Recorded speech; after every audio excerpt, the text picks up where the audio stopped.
cuci kaki Yesus itu.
Assalamualaikum warahmatullahi wabarakatuh.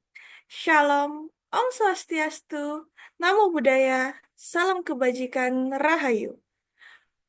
Selamat pagi teman-teman. Selamat datang di webinar Tips dan Trik Menjadi Mahasiswa Berprestasi.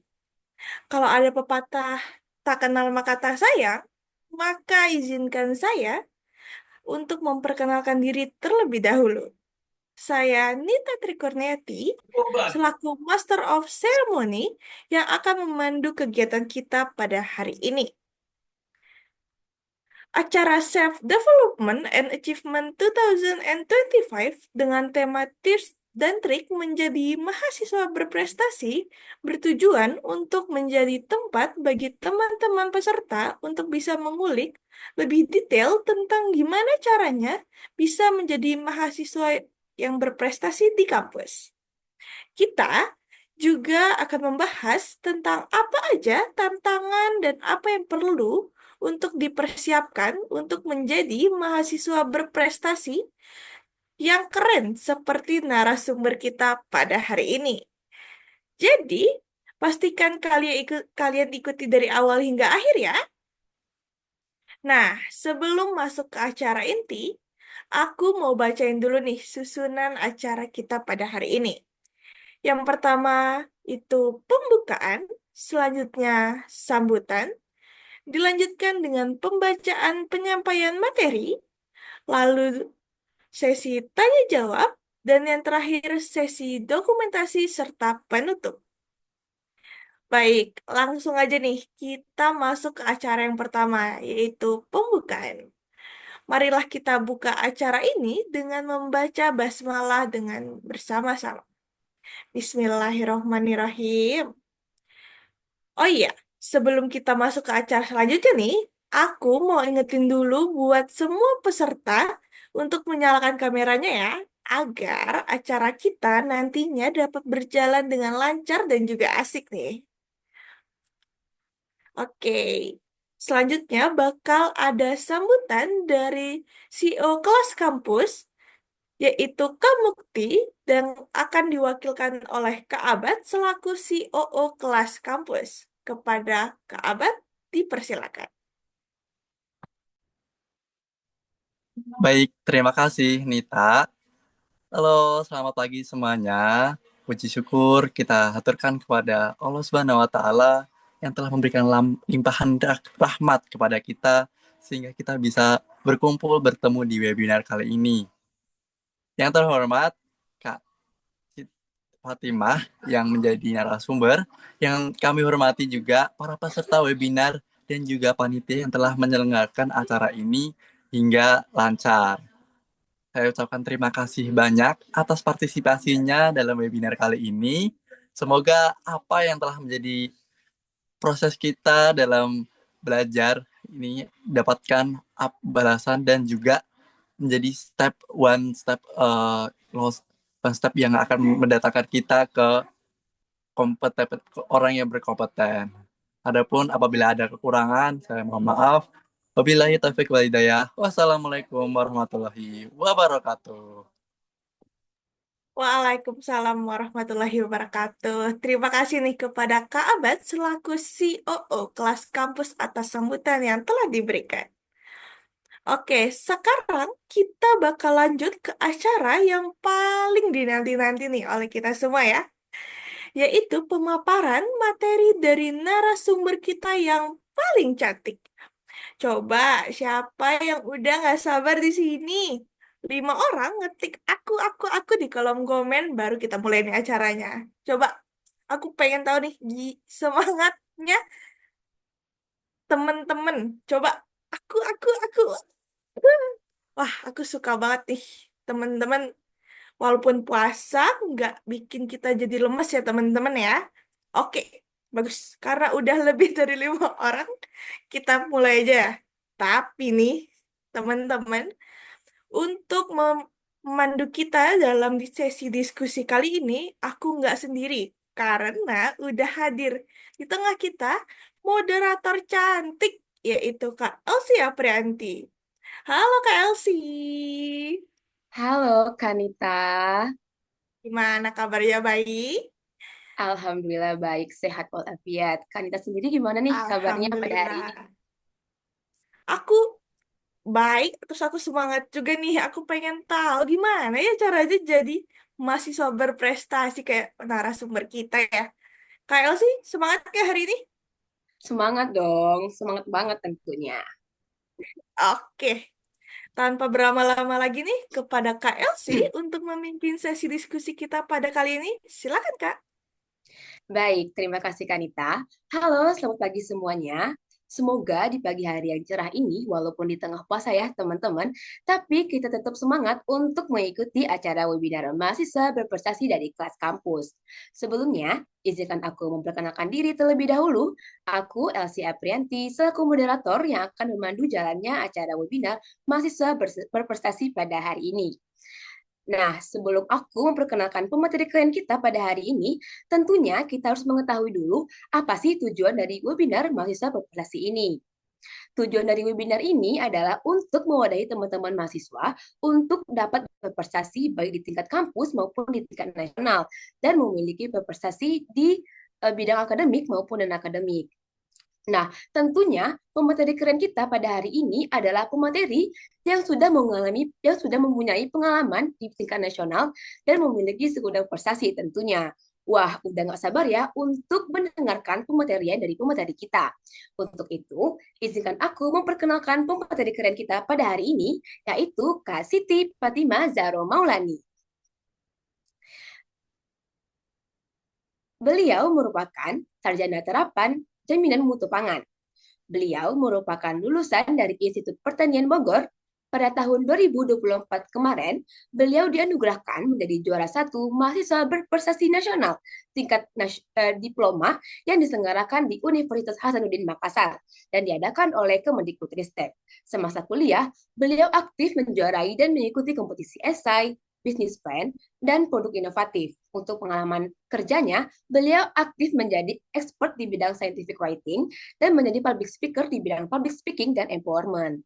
Wah, keren banget ya teman-teman. Kalau bisa kalian lihat, udah berlembar-lembar nih CV beliau. Wah, keren ya. Udah. Di tengah-tengah kita sudah hadir Kak Fatimah. Untuk itu, mari kita sambut Kak Siti Fatimah Zahro Maulani. Halo Kak, selamat pagi. Halo, selamat pagi. Aduh, bagaimana nih Kak kabarnya pada hari ini? Alhamdulillah kabarnya baik. Alhamdulillah. Hari ini puasa Kak? Alhamdulillah puasa. Oke, walaupun di tengah puasa Kak, tapi semangat ya Kak pada hari ini tentunya. Oke, mungkin aku mau nanya dikit nih, Kakak sekarang lagi sibuk apa ya Kak, kalau boleh tahu? Kalau sekarang-sekarang sibuknya masih nge-mentoring, namun untuk bulan depan insya Allah udah mulai kerja. Oke, semoga semua kesibukan Kakak dimudahkan dan dilancarkan oleh Allah Subhanahu wa taala. Amin, amin ya robbal alamin. Oke, tanpa berlama-lama lagi, marilah kita dengarkan pematerian dari Kak Siti Fatimah. Untuk itu, kepada Kak Fatimah, silakan untuk memberikan pemateriannya. Oke, izin share screen. Oke, Kak.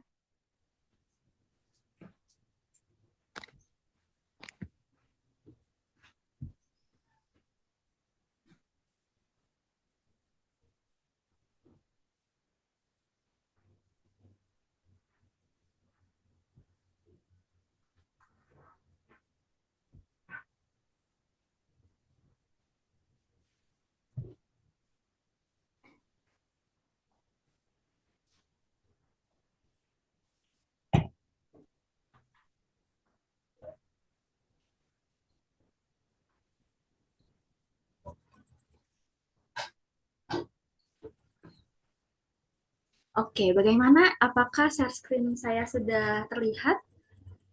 Sudah terlihat, Kak. Ya, Kak. Oke, suaranya aman nggak? Aman, Kak. Aman. Oke, baik. Bismillahirrahmanirrahim. Saya selalu berharap sebagai anak seorang petani, sebagai anak yang mata kanannya tidak lagi berfungsi, saya tetap bisa berprogres dan berproses di tengah keterbatasan saya.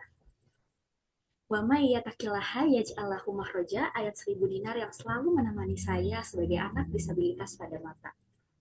Anak yang selalu bertanya, akan kemana setelah ini dan akan jadi apa setelah ini. Dan ternyata saya melangkah untuk menjadi mahasiswa berprestasi di tingkat nasional. Hingga pada akhirnya saya meyakini setiap keputusan yang kita pilih adalah langkah kecil menuju sebuah perubahan. Baik, Assalamualaikum warahmatullahi wabarakatuh. Selamat pagi menuju siang mungkin ya teman-teman semuanya. Perkenalkan, nama saya Siti Fatimah Zahra Maulani. Teman-teman bisa panggil saya Fatimah. Dan saat ini saya sedang mengemban amanah sebagai mahasiswa berprestasi nasional jenjang diploma tahun 2024. Nah, mungkin saya ucapkan terima kasih ya teman-teman yang sudah hadir karena ini kebetulan Hamin 2 Lebaran dan banyak juga yang sempat DM dan chat ini aku kamu aja deh ya biar lebih enak gitu. Banyak yang ngechat aku bahwa Kak, kok kegiatannya di Hamin 2 Lebaran sih? Aku lagi perjalanan mudik nih, kayak gitu. Kayaknya aku nggak bisa join deh. Terus ada juga yang bilang, Kak, aku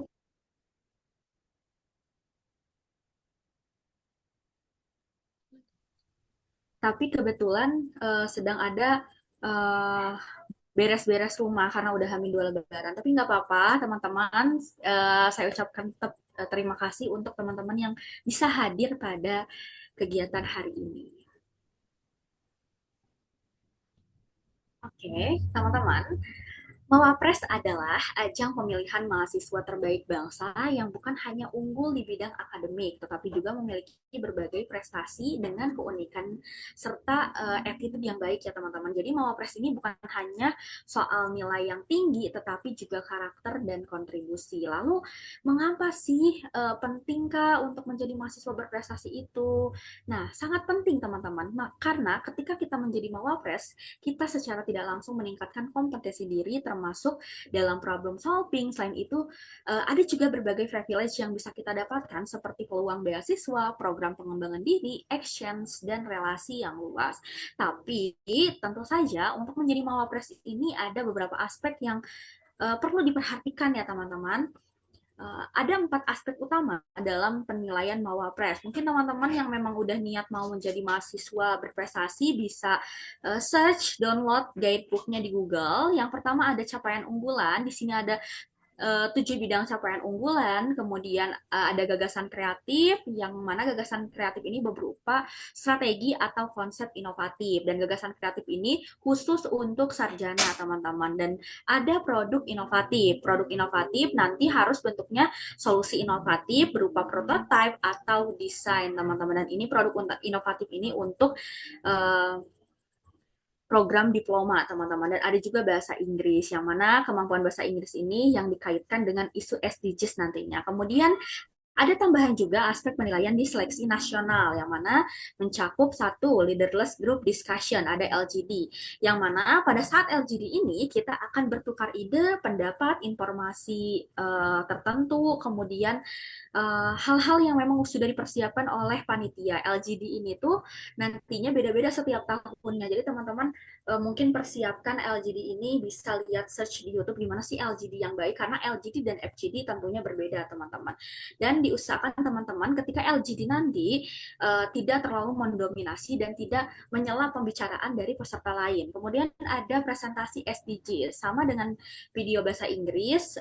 Presentasi SDGs ini nantinya akan menyampaikan argumen-argumen yang dikaitkan dengan SDGs. Kemudian ada attitude, yang mana nanti ketika di nasional ini akan ada psikolog yang memperhatikan setiap gerak-gerik kita, baik gerak-gerik ketika presentasi maupun gerak-gerik ketika kita ada di luar kegiatan seperti itu teman-teman. Jadi terkait attitude ini perlu diperhatikan teman-teman. Nah, gimana sih Kak caranya agar kita bisa memaksimalkan peluang dalam seleksi ini? Nah, langkah awal yang harus diperhatikan adalah teman-teman bisa melihat persentase penilaian dalam pedoman. Ini sangat penting, teman-teman. Supaya apa? Supaya kita bisa fokus pada aspek dengan bobot tertinggi. Di sini ada untuk program sarjana dan juga ada untuk program diploma. Namun untuk secara jelasnya teman-teman lagi dan lagi bisa search di guidebooknya. Kemudian selain itu ada beberapa tips and trick yang bisa kita terapkan dalam setiap aspek penilaian teman-teman. tips and trick yang pertama untuk memaksimalkan penilaian yaitu dari capaian unggulan.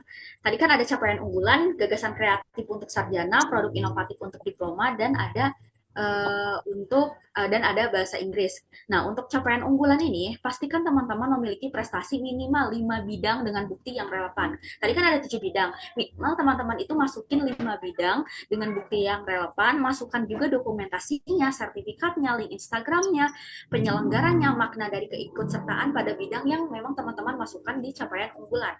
Kemudian untuk gagasan kreatif atau produk inovatif, buat analisis yang mendalam, sesuaikan dengan jurusan, kemudian sesuaikan dengan isu-isu terkini teman-teman.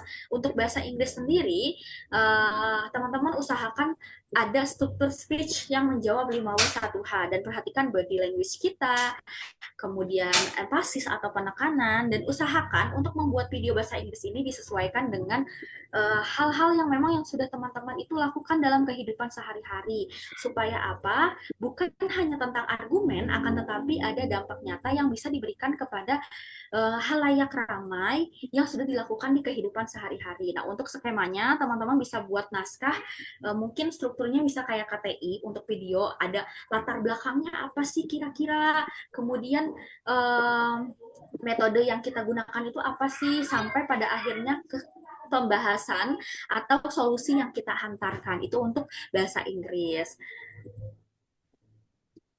Kemudian, nah ini untuk GKPI, GK yang sarjana, PI atau produk inovatif untuk di diploma. Nah, bedanya apa sih Kak GK sama PI? GK sama PI. Kalau GK, teman-teman, GK ini gagasan kreatif.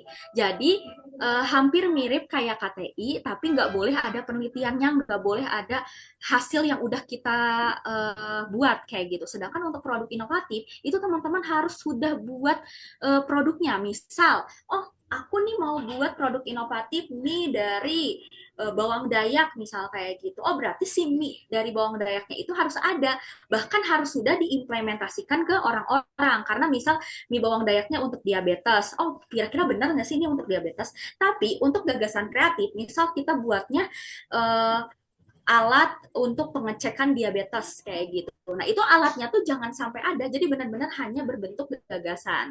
Kemudian, sesuaikan dengan jurusan dan keahlian kita. Angkat isu yang aktual dan kaitkan dengan SDGs. Kemudian, pastikan juga gagasan tersebut itu implementatif dan solutif. Nah, untuk GK ada skema penyelesaian masalah, sedangkan untuk PI bukan hanya fokus pada masalah, tapi juga harus diimplementasikan solusinya. Kemudian mengacu pada metode SMART dan sahabat. Nah, untuk metode SMART dan sahabat ini sudah ada di panduan. Lagi dan lagi, kalau teman-teman ingin menjadi mawapres, search dari sekarang panduan tahun sebelum-sebelumnya, karena kurang lebih sama seperti itu, teman-teman. Kemudian, tekankan pada kebaharuan dan keunikan. Dan intinya, inovasi yang teman-teman buat itu yang paling penting yaitu harus berdampak pada masyarakat. Nah, kemudian ini untuk GKPI ya teman-teman, untuk menambah capaian unggulan biasanya aku pakai analisis SWOT. Misal aku punya di sini ada aku punya kekuatan prestasinya di bidang kompetisi dan leadership. Sedangkan kelemahan aku tuh aku nggak punya hasil karya berdasarkan 7 bidang yang ada di capaian unggulan itu. Sedangkan peluang yang ada di sekitar kita, peluang yang aku miliki, oh aku tuh banyak hasil riset, aku banyak produk inovasi, tapi cuman buat diikutkan ke kompetisi. Sayang aja kalau misalkan nggak jadi hasil karya. Akhirnya aku carilah komponen bidang hasil karya yang bisa dipublikasi secara cepat. Misal karena deadline-nya 1 bulan, gimana sih caranya supaya kita bisa di hari itu juga kita bisa punya capaian unggulan secara cepat. Karena teman-teman perlu digarisbawahi, ketika kita membuat gagasan kreatif atau produk inovatif, itu bisa 1-2 bulan atau 3 bulan itu bisa selesai. Tapi untuk capaian unggulan itu butuh bertahun-tahun. Karena capaian unggulan ini ya kita misal ikut lomba. Lombanya biasanya kan dari mulai pendaftaran sampai ke akhir itu 3 bulan, ada yang ngabisin waktu 3 bulan. Terus ketika kita membuat jurnal, itu kan nggak bisa 1 bulan 2 bulan, karena jurnal yang perlu dimasukkan bukan jurnal ece-ece, tapi jurnal yang memang sesuai dengan ketentuan jurnal yang berlaku kayak gitu. Jadi biasanya sekitar 1 tahun itu buat dapetin satu aja capaian unggulan. Sedangkan capaian unggulan yang boleh dimaksudkan maksimal 10. Dan teman-teman, kalau misalnya teman-teman pengen lolos, pengen dapat masuk ke nasional, ya tentunya teman-teman harus masukin 10 capaian unggulan itu kayak gitu teman-teman. Jadi ya mulai dari sekarang teman-teman harus mempersiapkan hal tersebut kalau memang ingin menjadi mawapres kayak gitu. Nah, setelah memiliki semua persiapan, ada hal lain yang tidak kalah penting teman-teman, yaitu bagaimana kita menyampaikan presentasi dengan baik. Nah, kalau aku sendiri, yang pertama ketika nanti presentasi di wilayah, di kampus, misal di seleksi, ketika di seleksi departemen, misal seleksi di wilayah atau seleksi di nasional, pasti nantinya akan ada presentasi. Nah, yang pertama yaitu buat desain poster yang menjawab 5W1H. Karena kebetulan untuk presentasi di Filmapres ini itu menggunakan poster teman-teman. Nah, buatlah poster yang menjawab 5W1H dari inovasi yang kita buat, atau bahkan sesuaikan dengan komponen-komponen yang memang ada di paper kalian teman-teman. Kemudian gunakan lebih banyak gambar itu untuk desain poster. Kemudian yang kedua, kenali audiens. Nah, sebelum presentasi sebaiknya kita kenali dulu siapa sih audiensnya, siapa sih jurinya yang nanti akan menyeleksi kita. Karena teman-teman perlu diketahui juri-juri dari tahun 2022, juri-juri dari 2023, juri dari 2024 itu sama teman-teman, kurang lebih. Mungkin ada 1 atau 2 juri yang memang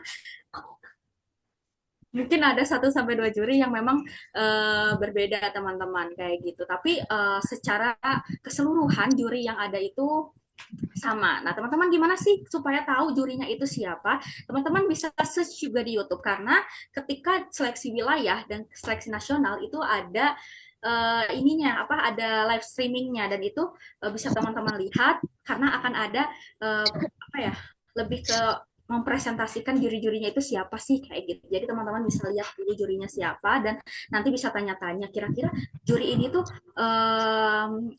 aktifnya di dunia apa sih? Apakah di dunia kimia atau beliau ini lulusan matematika misal kayak gitu. Karena apa teman-teman? Ketika kita sudah mengetahui jurinya, maka kita bisa membuat gambaran pertanyaan yang memang berkaitan dengan kimia, teman-teman kayak gitu. Misal kalau kimia.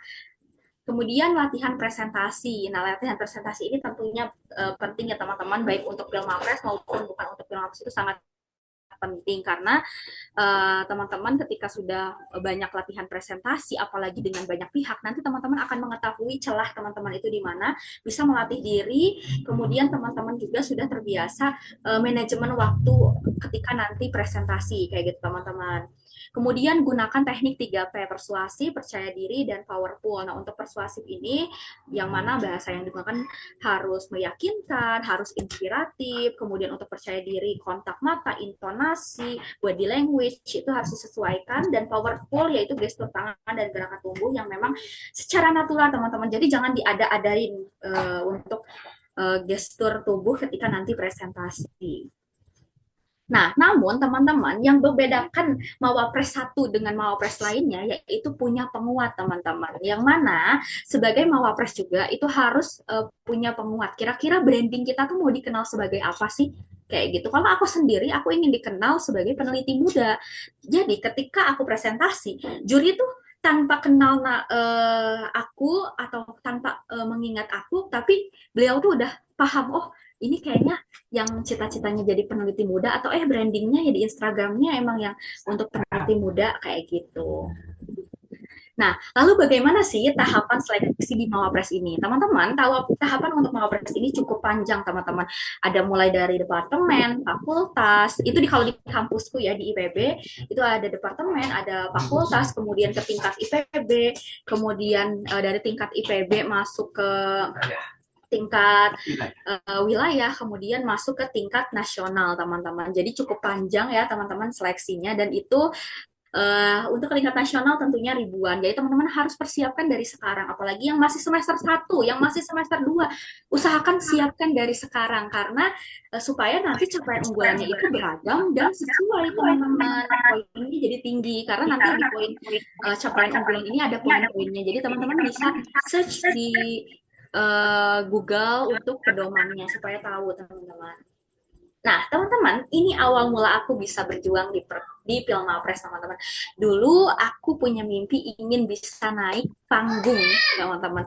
Ingin bisa naik panggung supaya bisa dapat penghargaan. Ingin bisa terpampang di banner. Ternyata di Pilmapres ini terwujud.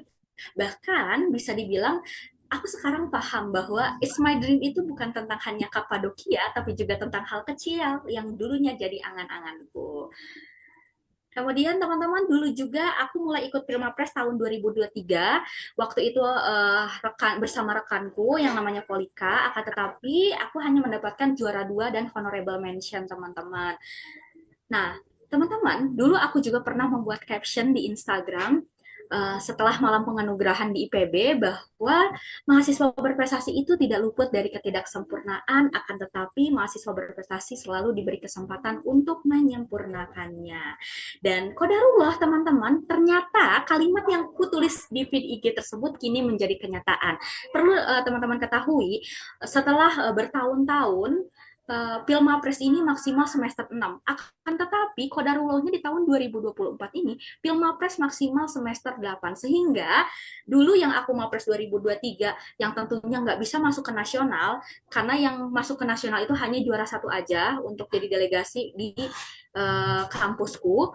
Nah, sehingga aku nggak bisa masuk, tapi ternyata kodarullahnya jadi 2024 sehingga aku ditarik oleh pihak IPB menjadi delegasi untuk ke tingkat nasional. Dan benar saja teman-teman, Tuhan itu menyempurnakan mimpiku dengan memberikan kesempatan yang lebih besar sehingga ini aku dan Brian rekanku dari IPB itu jadi delegasi di tahun kemarin teman-teman. Nah, perjalananku di Pilmapres Nasional memang nggak mudah. Harus masuk rumah sakit karena tipes dan DBD, harus gagal dan berulang-ulang untuk menguji menganalisis. Kemudian ada tangis dan doa yang setiap menitnya dipanjatkan. Bahkan ada mata kanan yang memang tak lagi berfungsi dan harus dipaksakan untuk terus melihat teman-teman. Nah, tapi semua sakit dan pahitnya proses Pilmapres, alhamdulillah aku dikuatkan dengan doa dan amalan jarut ingin.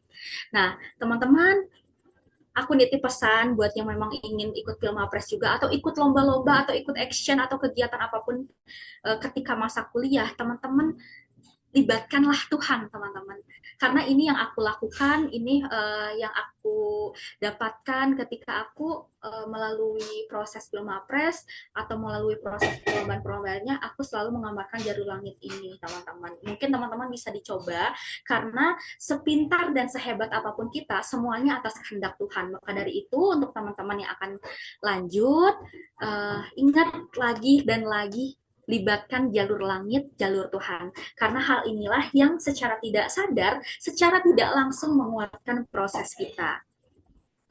Dan akhirnya semua perjuangan itu membawaku ke titik ini, teman-teman. Aku dinobatkan sebagai mahasiswa berprestasi di tingkat wilayah, yaitu Jawa Barat, LEDT 4, kemudian juara 1 di tingkat nasional, teman-teman.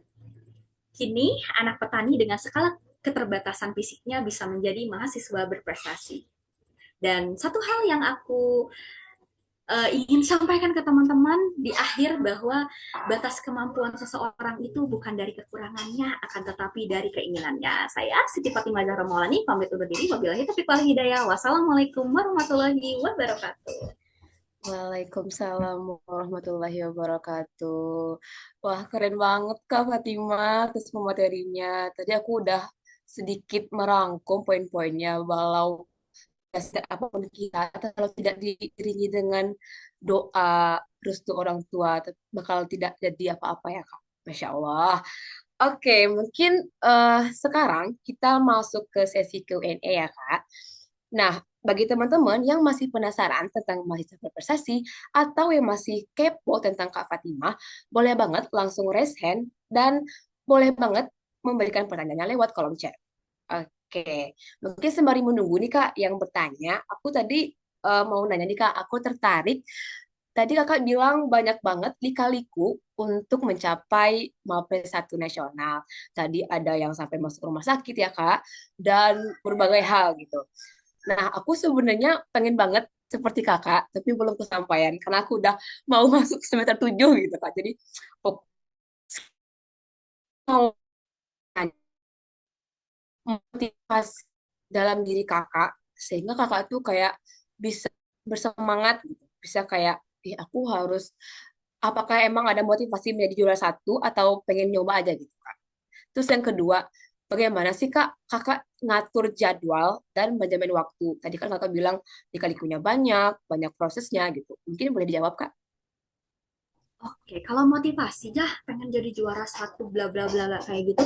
Sebenarnya setiap orang pasti ketika ikut sebuah kompetisi bukan hanya tentang mencoba, tapi punya keinginan dan tujuannya ingin menjadi juara seperti itu. Cuman motivasi terkuat aku tuh bukan dari juaranya. Sebenarnya ada juaranya pasti ada, tapi yang terkuat itu bukan juara. Aku ingin bisa apa ya sharing, aku ingin bisa berbagi ilmu tanpa harus ditolak kayak gitu teman-teman.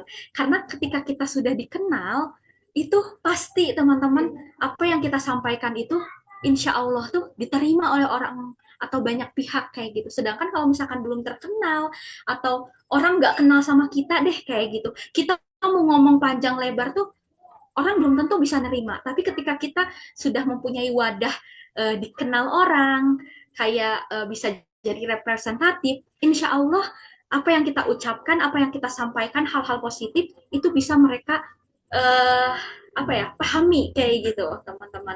Itu yang menjadi motivasi utamaku. Dan tadi terkait apa ya? Tadi sempat putus-putus suaranya yang kedua tuh.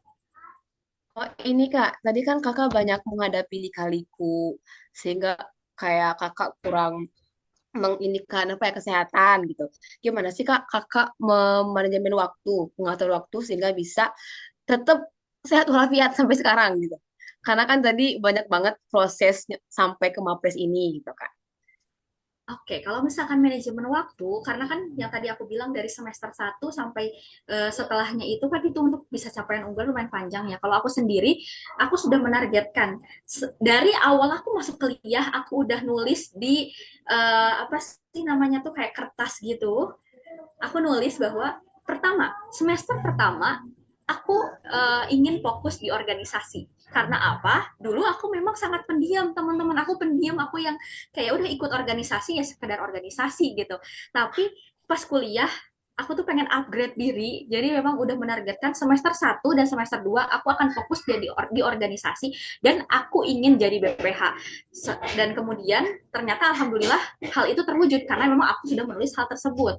Yang kedua, di semester 3 dan 4 aku juga udah nulis. Itu waktu di awal. Semester 3 dan 4 aku akan fokus ke perlombaan, teman-teman. Walaupun memang semester 1 dan 2 aku juga ikut udah mulai ikut lomba, tapi lebih dari 20 lomba aku gagal, teman-teman. Karena ya memang fokusku tadi, aku udah memfokuskan semester 1 dan 2 itu hanya fokus di organisasi dan jadi BPH di organisasi tersebut. Nah, yang untuk lomba ini baru semester 3 dan semester 4 memang aku nargetin dan ternyata kodarullahnya benar. Itu bisa jadi juara itu di semester 3 dan 4. Dan memang semester 5 dan 6 aku juga udah menargetkan untuk ikut kegiatan magang. Waktu itu alhamdulillah aku ikut MBKM. Jadi teman-teman, sebenarnya manajemen waktu yang baik itu tergantung diri kita sendiri. Kita udah buat belum sih targetnya kayak gitu. Dan teman-teman, misal ada orang yang bilang kayak, Kak, aku kan udah nulis nih sama kayak kakak, bahkan mungkin di Google Calendar aku nulis target-targetku mau jadi apa, terus mau mengerjain apa sih, time manajemennya udah dipasang di Google Calendar. Tapi kalau keinginan kitanya nggak 100%, nggak 90%, itu nggak bakal terjadi, teman-teman. Jadi teman-teman ketika menuliskan sebuah mimpi atau menuliskan apa ya manajemen waktu terkait kita hari ini mau ngapain aja sih, itu harus keinginan, harus dibarengi dengan keinginan. Keinginannya tuh harus 90%, 100%. Karena kalau cuma 50% ada godaan sedikit, udah deh kayaknya aku nggak jadi ini deh, nggak jadi ngerjain, aku kayaknya nggak jadi ikut lomba deh kayak gitu karena aku kemarin gagal, aku nggak mau lanjut kayak gitu.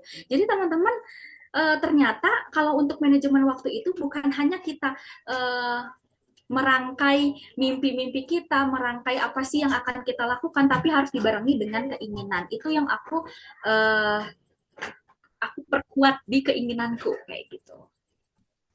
Oke, berarti intinya selama kakak mempunyai niat menjadi mapres, berarti kakak dari semester 1 sampai semester 8 itu udah punya planning gitu ya kak, target Iya, tiap semester itu mau dicapai apa gitu. iya benar. Oke, di sini udah ada yang bertanya di kak di kolom chat, tapi ada 4 pertanyaan kak, kayaknya ini si Henry benar-benar semangat menjadi mapres gitu ya. Untuk Harry, apakah bisa on mic atau aku bacakan saja pertanyaannya? Harry Sanjaya, apakah bisa on mic? Oke, kayaknya terkendala eh, ini ya Kak, on mic-nya ya. Mungkin aku bacakan saja Kak. Ini Kakak jawab satu-satu dulu atau aku bacakan 4 pertanyaan ini? Mungkin Atau aku gimana langsung Kak? jawab aja ya karena mungkin ketulis biar kasihan moderatornya harus ini lagi puasa juga. Mumpung ada diberi kemudahan kayak gitu. Oke, Oke, yang mungkin pertama yang ini. pertama, iya Kak. Oh, jadi mau dibacain sama kamu dulu Ya, boleh? dibacain aja Kak, biar moderatornya kerja nih. Oke, Boleh, yang boleh. pertama Kak, kebetulan saya akan skripsi nih Kak. Bagaimana cara mengolah stres saat menyusun skripsi dan tugas berat? Boleh Kak dijawab langsung aja? Oke. Gimana sih caranya mengelola stres dan tugas berat? Teman-teman, kalau aku sendiri mengelola stres itu dengan cara mendekatkan diri ke Tuhan kayak gitu. Karena apa? Ya, kalau lagi skripsi namanya skripsi ya, mau kita misal kita udah stres nih, terus kita nonton film atau kita YouTube, pasti itu bakalan kepikiran. Ih, gue nonton YouTube, gue lihat apa dengerin musik kayak gitu, pasti kepikiran kayak, oh skripsi, skripsi kayak gitu. Itu pasti nggak bakal bisa, menurut aku ya, nggak bakal bisa membantu manajemen stres. Tapi ketika aku mendekatkan diri, itu tuh lebih ke kayak secara tidak langsung ya, mental kita tuh apa ya bisa lebih baik gitu teman-teman. Bahkan proses skripsinya aja tuh bisa dimudahkan karena ya itu mungkin ya keajaiban yang nggak kita rasakan, maksudnya yang nggak terlihat tapi kita bisa rasakan itu untuk mengelola stres kalau aku sendiri lewat cara mendekatkan diri kepada Tuhan. Sama ada doa Nabi Yunus teman-teman, ini mengelola stres aku banget.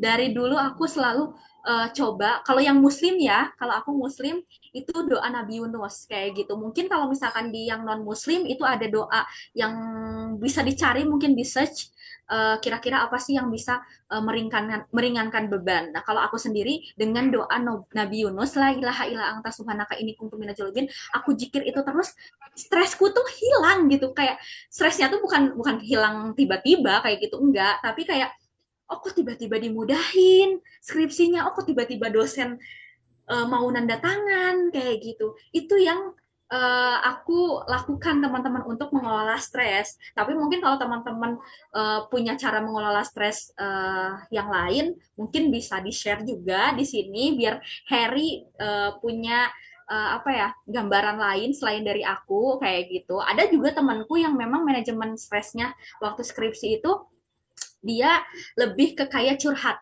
Jadi dia banyak curhat sama temennya kayak gitu, gue ini lagi pusing nih kayak gitu. Karena ketika kita curhat ya mungkin bisa melegakan kayak gitu teman-teman. Itu yang teman aku lakukan. Kalau aku sendiri lebih ke kayak tadi doa Nabi Yunus itu yang aku lakukan teman-teman.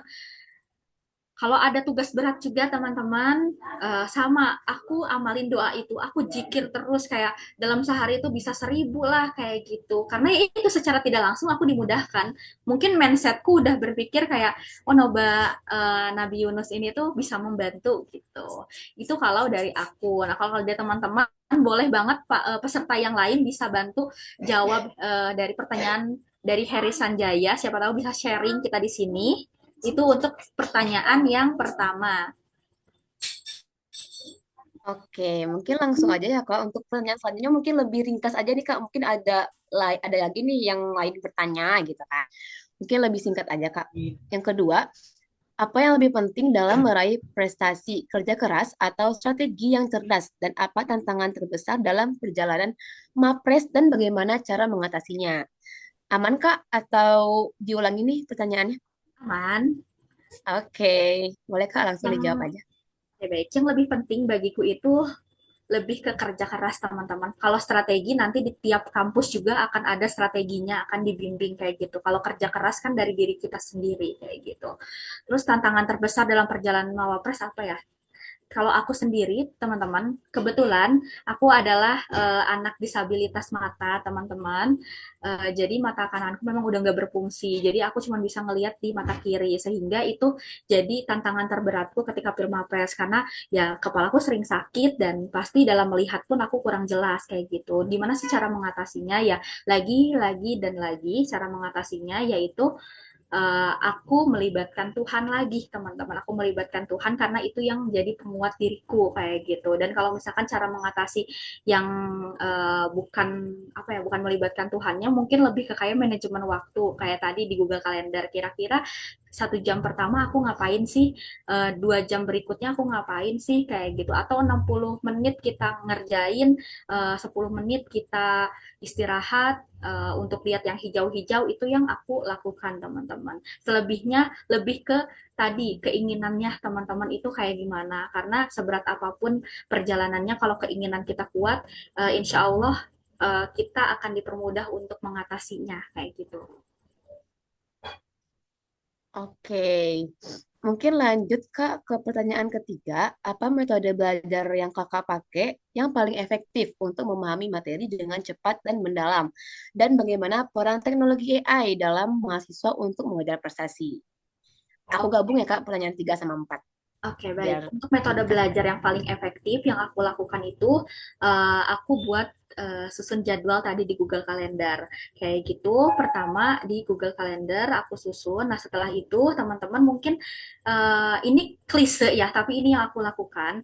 Jadi ketika dosen menjelaskan atau ketika temanku menjelaskan, aku gunakan HP-ku untuk merekam apa yang juri sampaikan. Jadi sambil nulis tapi sambil ngerekam supaya apa, ketika nanti setelah pulang dari perkuliahan, misal nih, oh tulisan kita tuh cuma segini sedikit, setelah pulang kita udah lupa kan apa sih yang disampaikan sama dosen, itu tuh kita bisa buka rekaman suara dosen tersebut terus kita dengerin lagi, oh ini ya ternyata yang kurang, yang belum aku tulis kayak gitu, belum aku catat kayak gitu. Secara tidak langsung kita punya dua hal yang bisa masuk ke otak kita kayak gitu teman-teman. Itu yang aku lakukan. Kemudian peran teknologi AI dalam mahasiswa untuk mengejar prestasi, sebenarnya AI ini cukup membantu ya teman-teman, tapi hanya membantu untuk brainstorming aja. Karena ketika menjadi mawapres, itu nggak ada namanya kita jiplak-jiplak chat GPT, jiplak dari AI yang lainnya, itu nggak ada. Jadi chat GPT itu hanya untuk brainstorming. Misal kayak, oh kita bingung mau bikin ide nih, kira-kira ide yang paling relevan apa ya? Itu bisa nanya ke chat GPT kayak gitu.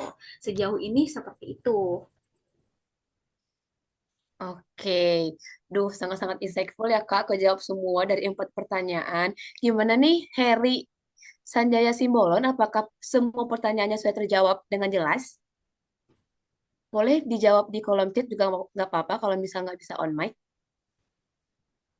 Halo Harry, udah aman belum ya? Baik, terima kasih Kak sudah menjawab katanya. Oke, di sini teman-teman yang lain apakah ada pertanyaan lagi? Mumpung materi kita ada di Zoom ya teman-teman, kapan lagi di bulan puasa H-1 Lebaran ya Kak, kita Zoom bareng Mapres Nasional. Ayo teman-teman, siapa yang masih penasaran dan masih kepo tentang perjalanan Kak Fatimah untuk mencapai juara 1 Mapres Nasional. Iya teman-teman boleh raise hand atau boleh seperti hari tadi untuk memberikan pertanyaannya lewat kolom chat. Oke. Oke, di sini udah ada yang raise hand, Kak. Ada Kak Teresa. Boleh Kak Teresa untuk perkenalan diri terlebih dulu dan memberikan pertanyaannya. Halo Kak, apa suaraku terdengar? Aman, terdengar dengan jelas, Teresa. Oke, jadi nama aku Teresa. Aku eh, salah satu mahasiswa di dua kampus Kak. Jadi kampus satu iya, kampus dua iya. Jadi dengan dua jurusan yang berbeda, aku mau nanya Kak, di kampus yang pertama tuh aku udah semester 6 dan di kampus yang pertama aku semester 6 Dan di kampus yang kedua aku semester 2. Jadi bentar lagi mau semester 3. Ini sebenarnya kalau misalkan untuk menjadi mahasiswa, yang bagus tuh menjadi mahasiswa yang kalau bisa dibilang kura-kura, Kak.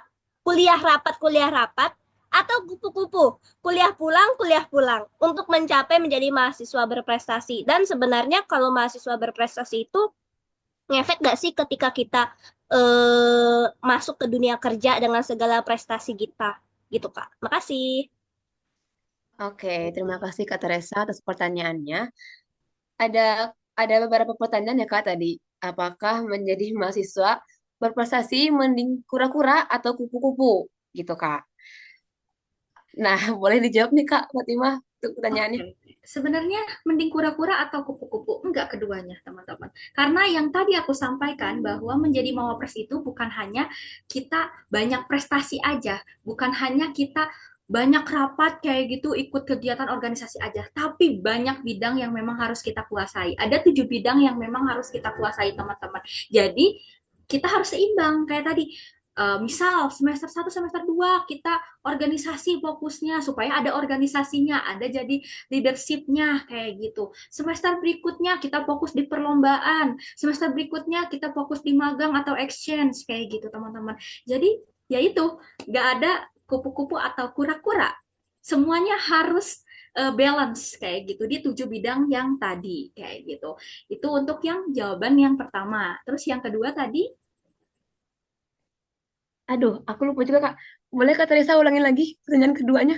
Tadi Yang tentang apa? kedua, untuk masalah mahasiswa berprestasi itu, segala pencapaian dan akademis itu kita ngefek gak sih ketika kita mencari kerja atau dilirik HRD? Nah, gitu Kak. Semua percapaian kita itu bakal dilirik sama HR atau enggak nanti pas kerja. Boleh Kak langsung dijawab aja? Oke, dilihat dong. Tentunya dilihat karena kan nanti ketika kita melamar pekerjaan itu ada CV yang nantinya dilihat sama HR kayak gitu. Sama HRD kita akan dilihat kayak gitu. Bahkan kan kalau sekarang untuk masuk kerja itu bahkan kalau yang aku nih yang sekarang itu seleksinya itu sampai 5 kali seleksi dari administrasi, psikotes 1, psikotes 2, LGD, interview, sama beberapa hal lainnya kayak gitu. Itu cukup panjang. Nah, dalam proses itu tentunya salah satu pertimbangan untuk lolos administrasi yaitu dilihat dari CV-nya. Skill apa sih yang sesuai dengan kriteria perusahaan kayak gitu. Dan ketika kita jadi mawapres, tentunya ada skill lain yang memang bisa ditambahkan. Jadi poin plus kayak gitu. Itu yang aku rasakan. Sangat ngefek ya tentunya untuk menjadi mawapres. Dan kalau misalkan kamu kan sekarang semester tadi semester 6 sama semester 2 ya. Nah, itu. Nah, untuk jadi mawapres itu dia tuh walaupun memang misal kamu yang di satunya masih semester 2, tapi itu dilihat juga umur. Kalau nggak salah, itu tuh nggak boleh lebih dari 23 tahun umurnya. Jadi maksimal itu 23 tahun untuk jadi mawapres ini. Jadi mungkin walaupun kamu misalkan yang ini kayaknya aku masih semester 2 kok, berarti masih boleh masuk, tapi umur juga dilihat teman-teman. Itu sih. Oke, Kak. Oke, Makasih, Kak. apa sudah terjawab ya Teresa? Iya. Oke, terima kasih Teresa atas pertanyaannya dan Kak Fatimah atas jawabannya. Mungkin eh, untuk pertanyaan selanjutnya ada di kolom chat nih Kak dari Aulia. Halo Kak, aku mau tanya nih, aku tuh terkesan sekali dengan prestasi Kakak, Masya Allah. Aku kadang ingin ikut banyak lomba gitu Kak, tapi gimana sih Kak? Kakak lawan rasa malas atau capek gitu, karena banyaknya kegiatan yang lain sama kadang aku masih bingung gimana sih Kak nentuin apakah itu berpotensi di perlombaan apa enggak gitu Kak? Apakah sudah jelas Kak pertanyaannya? Sudah jelas. Nah, aku Oke. izin langsung jawab ya. Kalau semisalnya ngelawan rasa capek dan malas lagi dan lagi ada dari keinginan kita. Kita itu seberapa persen sih ingin lombanya? Kalau misalkan kita cuma 50% atau di bawah 50%, itu pasti udah nggak jadi tuh lomba. Ada angin sedikit, kayak tugas sedikit, nggak jadi deh, malas atau capek, banyak kegiatan kayak gitu. Jadi harus di keinginan terlebih dahulu untuk melawan rasa malas dan capek itu. Nah, teman-teman, mulai dari sekarang coba catat teman-teman tuh ikut lomba apakah karena ingin berprestasi doang atau apakah cuman pengen dikenal supaya oh aku tuh hebat kayak gitu atau karena apa? Kalau aku sendiri dulu ikut lomba, kenapa aku bisa lumayan banyak ikut lomba? Karena apa? Karena aku mahasiswa KIPK. Untuk kuliah, aku harus bisa survive dong. Gimana caranya aku bisa jajan, bisa hangout sama teman, tapi pakai uangku sendiri kayak gitu. Gimana caranya aku bisa ngasih ke orang tuaku kayak gitu. Dan salah satu caranya ketika menjadi mahasiswa, aku memaksimalkan di perlombaan. Sehingga memang keinginanku cukup jelas. Aku pengen bisa mempermudah keuangan di keluargaku kayak gitu teman-teman karena aku mahasiswa KIPK. Tapi kalau misalkan teman-teman punya keinginan yang lain, itu perlu dipertanyakan dulu kira-kira inginnya apa sih. Nah, setelah inginnya itu benar-benar tinggi kayak gitu, pasti teman-teman nantinya rasa malas itu tuh ada angin sepoi-sepoi yang kayak angin tugas, angin organisasi, itu pasti teman-teman bakal lebih memprioritaskan perlombaan itu.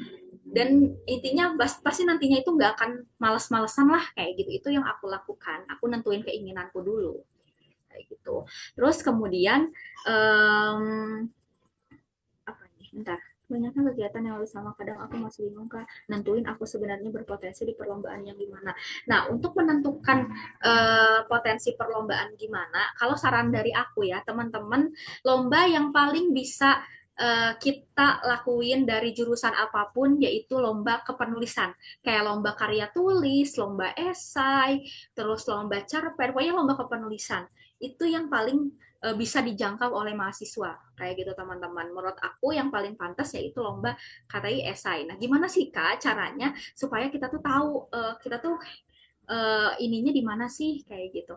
Nah, kalau aku sendiri biasanya aku tentuin aku bakal ngasih nih, misal aku udah bilang nih aku mau ikut lomba esai sama KTI kayak gitu. Tapi pas ada posternya aku baru mulai daftar. Aku mau daftar karena ada poster bahwa ada lomba A terkait kepenulisan tentang SDGs nah kayak gitu ya itu aku bakal buatnya nggak maksimal teman-teman karena apa karena biasanya kalau poster udah ada pasti rentang ke deadline itu cuma sedikit tapi saranku teman-teman ketika teman-teman ingin ikut lomba salah satunya esai atau KTI teman-teman buat dulu papernya buat dulu bahkan biasanya yang menang di paper esai yang menang di paper KTI yang menang di paper bisnis lomba-lomba kayak gitu itu yang udah ada produk hasil nyatanya. Jadi bukan hanya sekedar tulisan di latar belakang, isi, penutup ya gitu-gitu, bukan hanya sekedar itu, tapi harus udah ada karyanya bahkan sudah diimplementasikan dan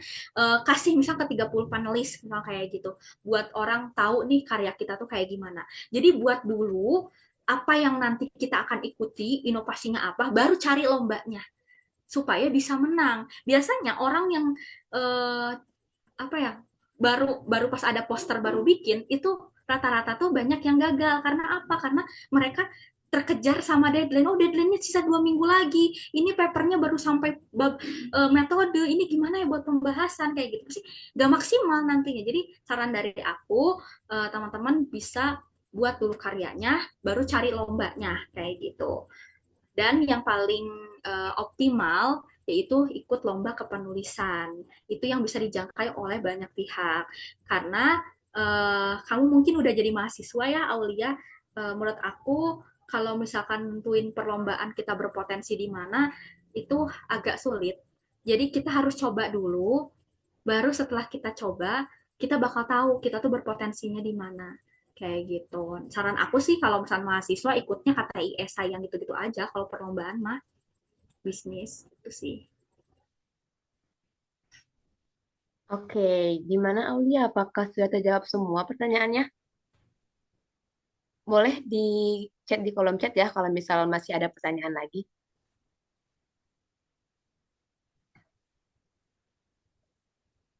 Oke, mungkin udah terjawab ya Kak, karena udah sangat-sangat, udah bagus banget jawabannya Kak. Mungkin kita lihat lagi apakah ada yang masih mau nanya nih teman-teman.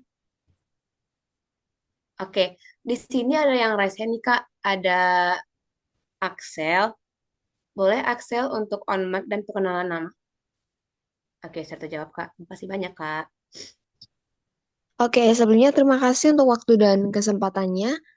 Perkenalkan, nama aku Axel dan yang ingin aku tanyakan itu, jadi kakak itu tadi sempat bilang kalau keinginan kita kuat itu insya Allah dipermudah gitu ya. Nah, gimana jika yang membuat kita down gitu, yang membuat kita rapuh gitu ternyata teman kita sendiri, Kak? Jadi sebagai kasus nih kita punya tekad, keyakinan yang kuat untuk menang, berjuang. Tapi dipatahkan oleh teman yang ketika di tengah jalan itu malah jadi beban. Mungkin karena dia sibuk dengan rapatnya, dengan organisasinya, segala macam. Nah, itu kan pasti yang bikin progres kita di lomba itu jadi terhambat gitu ya. Nah, jadi kalau dari kakak sendiri tuh ada nggak sih tips and trick untuk melakukan penjaringan pemilihan rekan tim yang harus kita perhatikan supaya itu tadi ketika di tengah jalan udah jalan nggak nyesel gitu Kak. Terima kasih. Oke, terima Oke, kasih. terima kasih Kak Axel. Boleh Kak, apakah sudah aman Kak pertanyaannya tolong atau boleh diulang Eh, lagi pertanyaannya? sudah aman. Oke, boleh Kak langsung jawab aja. Oke, baik, teman-teman. Perlu diketahui, kita kalau misalnya ikut lomba, yang pertama harus diperhatikan dulu lombanya tentang apa. Misal tadi lombanya tentang KTI. KTI-nya tentang produk pangan.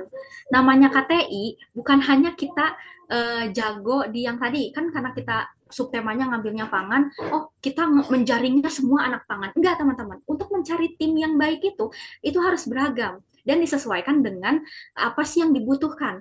Kalau misalkan tadi ikut lomba KTI pangan, otomatis yang wajib ada pasti anak pangan. Kemudian kedua, yang wajib lagi ada apa? Yaitu yang wajib anak IT. Karena apa? Pasti dalam membuat sebuah karya itu ada desainnya. Sedangkan kalau misalkan anak pangan, dia nggak jago di yang IT kayak gitu. Walaupun jago paling di Canva lah kayak gitu. Tapi kalau misalkan kita pengen bagus desainnya atau websitenya, misal kita ketika ada website pangan nih, kita pengen bagus, ya itu berarti kita harus nyari anak IT. Kemudian anak komunikasi. Anak komunikasi ini sangat penting. Untuk apa? Karena misal kalau misalnya lomba KTI, pasti ada pertanyaan juri terkait gimana sih Kak, bagaimana cara kamu untuk meyakinkan bahwa konsumen itu ingin membeli produk kamu kayak gitu. Oh, dengan cara nanti anak komunikasi ini akan menyampaikan beberapa cara yang memang diajarkan di jurusan komunikasi itu. Kemudian yang terakhir yaitu anak agribisnis. Karena setiap kita membuat inovasi, tentunya kita membutuhkan budget. Sebagai anak pangan, pasti fokus di pangan kayak gitu. Tapi budget itu gimana sih cara ngolahnya, gimana sih cara prosesnya, pembuatannya kayak gitu, itu ada di anak agribisnis misal kayak gitu, atau anak akuntansi.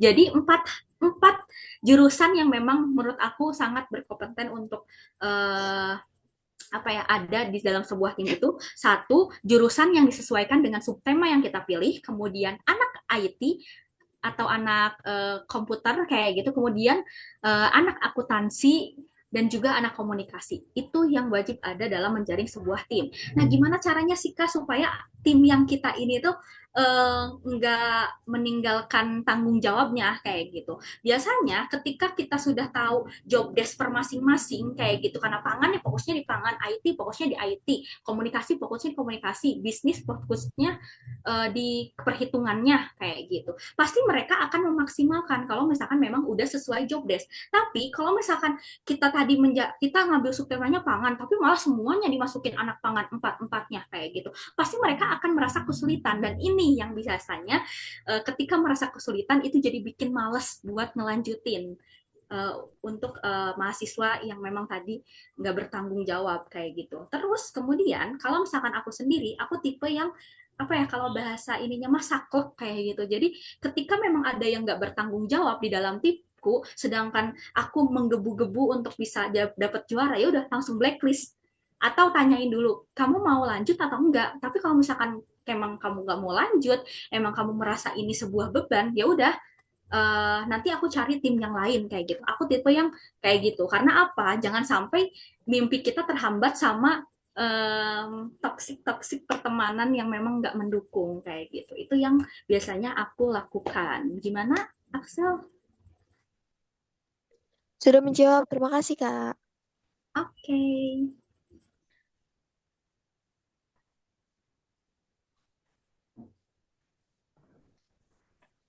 Oke, Terima kasih Kak atas jawabannya. Apakah Kak Axel sudah menjawab, Kak? Aman, Kak. Terima kasih. Oke. Eh, Kak, keterbatasan waktu nih teman-teman. Jadi sesi Q&A kita cukupkan di 4 pertanyaannya saja. Jadi teman-teman kalau masih ada pertanyaan atau penasaran tentang Mapres, boleh banget kepoin IG Kak Fatimah ataupun LinkedIn Kak Fatimah. Di IG pun boleh, yaitu @st_fatimahzm ya Kak. Nanti bakal kita kirimkan di grup peserta juga. Oke. Nah Kak, karena kita udah di sesi akhir pemateri, mungkin dari Kakak ada closing statement untuk teman-teman yang memiliki cita-cita atau pengen jadi kakak nih untuk menjadi Mapres. Boleh Kak? Oke, boleh. Teman-teman, mungkin closing statement-nya. Yang pertama, teman-teman perlu luruskan niat, perlu luruskan keinginan teman-teman itu mau apa. Kemudian setelah itu, teman-teman, tadi yang di akhir mungkin secara singkat ya, bahwa batas kemampuan seseorang itu bukan dari kekurangannya, akan tetapi dari keinginannya. Itu mungkin closing statement dari aku. Wah, keren banget ya Kak. Terima kasih Kak Fatima atas pematerian pada hari ini. Semoga teman-teman yang memiliki cita-cita menjadi Mapres atau yang udah punya plan nih menjadi Mapres bisa termotivasi dan bisa lolos menjadi Mapres seperti Kak Fatima. Untuk itu, saya Elsia Prianti selaku moderator pamit undur diri dan saya kembalikan kepada MC. Oke, terima kasih kepada Kak Siti Fatimah dan Kak Eci atas diskusinya yang luar biasa. Baik, sebelum itu akan ada acara penyerahan sertifikat kepada pemateri kita pada hari ini. Baik, kepada Kak Fatimah dan Kak Mukti selaku CEO kelas kampus dipersilakan untuk bersiap-siap. Oke, terima kasih MC. Sekali lagi terima kasih kasih tiba-tiba sudah meluangkan waktunya untuk mengisi materi di kelas kampus pada hari ini. Sangat komprehensif aku dengar juga dari awal penjelasan terkait pemilihan mahasiswa berprestasi dan semoga ini bisa bermanfaat bagi teman-teman yang hadir pada pagi menjelang siang ini dan juga semoga menjadi amal jariah untuk kasih tiba-tiba. Sekali lagi terima kasih kasih tiba-tiba, sukses terus kuliahnya juga di dunia karir juga lancar-lancar. Izin menyerahkan sertifikat ya, Kak.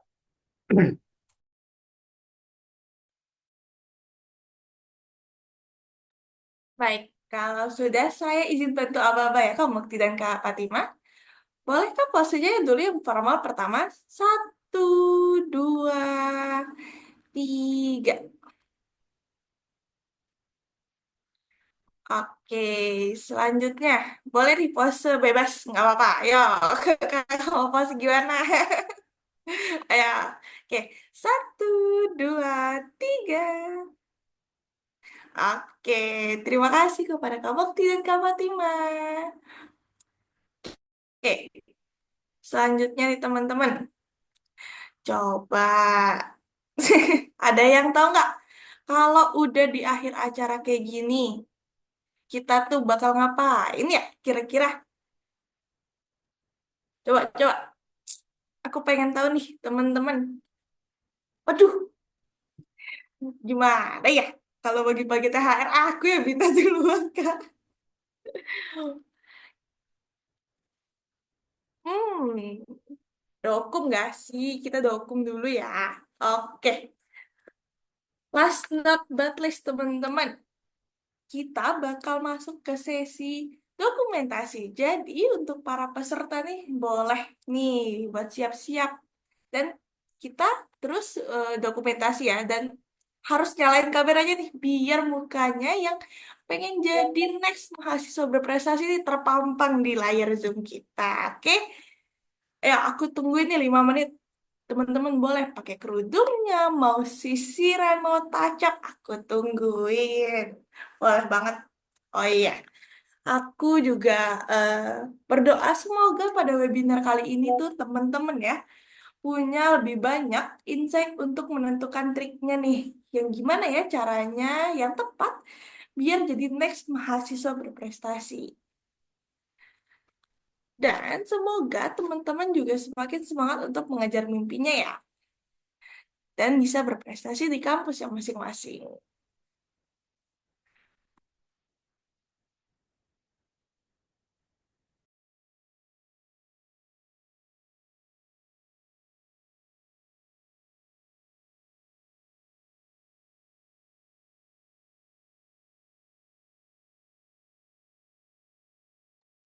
Teman-teman udah siap belum? Kutung ini boleh.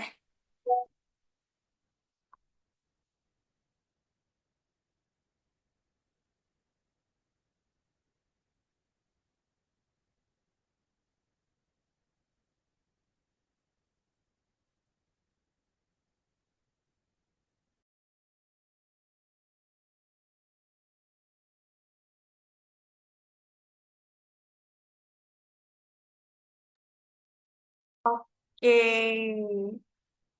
Gimana teman-teman udah pada siap? Boleh dinyalain dulu kameranya nih.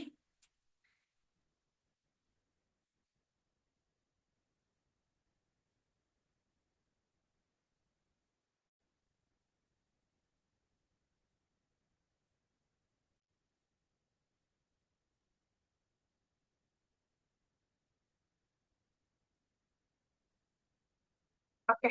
Udah? Oke. Ayo, aku pandu teman-teman boleh. Yang pertama, slide pertama. Ayo, boleh kita senyum dulu yang manis. Tunjukkan senyum manis kalian ke kamera ya teman-teman. Oke. Satu, dua, tiga. Oke. Selanjutnya, next slide. Boleh teman-teman. Yang di slide 2 tunjukkan senyum manisnya. Jangan mau kalah. Ya. Sama teman-teman yang ada di slide pertama nih. Oke. Satu, dua, tiga. Oke. Boleh. Kita ke slide pertama lagi nih. Slide pertama, boleh. Pose kelas kampus. Ya teman-teman. Nih, aku mau tunjukin pose kelas kampus. Kayak gini. Di tangannya. Bentuk huruf K. Boleh teman-teman?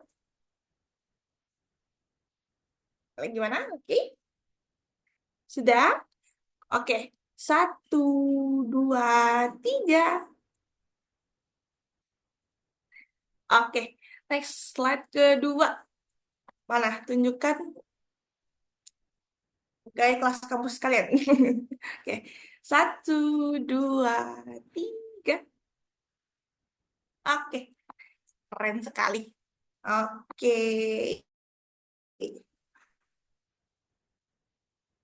Oke. Karena udah selesai nih sesi dokumentasinya. Aku mau ingetin juga buat teman-teman nih, peserta jangan lupa untuk mengisi presensi. Nanti bakal ada barcode yang dibagikan sama panitia dan akan aku kasih waktu 5 menit untuk teman-teman scan dan ngisi presensi. Boleh nih.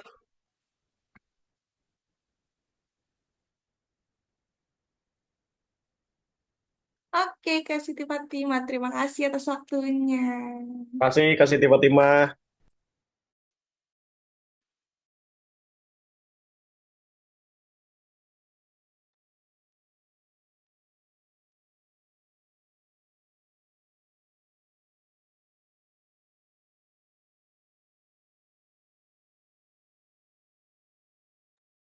Oke, teman-teman, aku mau ingetin kalau presensi ini bersifat wajib ya teman-teman, biar teman-teman bisa dapat sertifikat.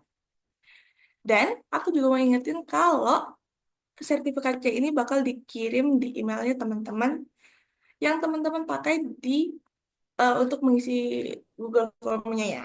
Jadi pastiin namanya nggak ada kesalahan penulisan, lalu emailnya juga benar-benar email yang aktif yang lagi teman-teman pakai nih. Dan bisa dicek berkala emailnya, kalaupun nanti ada eh, yang kurang ataupun emailnya nggak kekirim nih, boleh hubungin panitianya ya teman-teman. Kutungguin sampai 11.37 boleh teman-teman.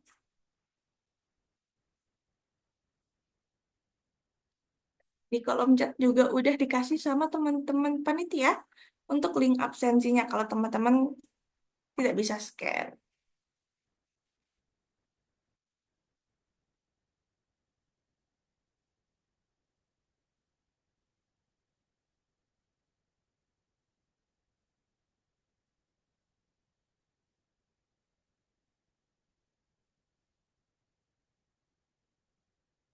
Teman-teman 2 menit lagi boleh diisi ininya, resensinya.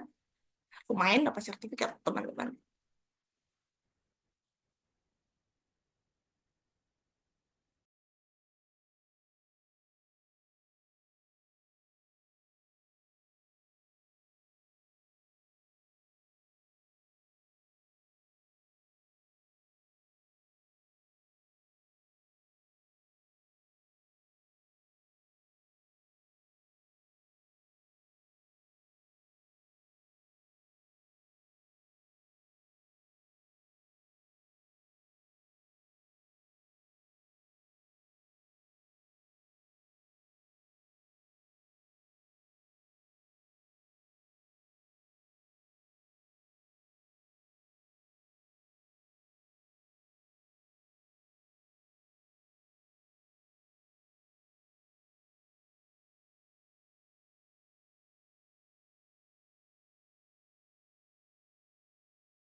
Oke, teman-teman, karena udah nunjukin pukul 11.37, akhir kata, kami segenap panitia yang bertugas mengucapkan banyak terima kasih kepada Kak Fatima atas waktunya dan materi yang telah diberikan. Dan tidak lupa nih, terima kasih juga buat seluruh peserta yang telah mengikuti acara ini dengan antusias.